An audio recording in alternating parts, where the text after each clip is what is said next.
Welcome! In today's quick guide, I'll show you exactly how to send an emoji to a friend on Snapchat using the latest update. Snapchat keeps changing its layout slightly, but don't worry. This process is still super simple once you know where to look. First, open your Snapchat app. As soon as you're on the camera screen, look at the top left corner. You'll see your Bitmoji or profile icon. Go ahead and tap on it to access your profile page. Now that you're on your profile, look for the option called My Friends and tap on it. This will open up your full friends list where you can see everyone you're connected with on Snapchat. Next, scroll through the list or use the search bar to find the friend you want to send an emoji to. Once you've found their name, tap on it. This will open your chat with that person.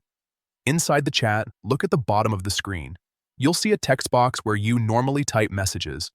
Right next to it, there's a small emoji icon. Tap on that emoji icon to open the emoji panel. Now comes the fun part.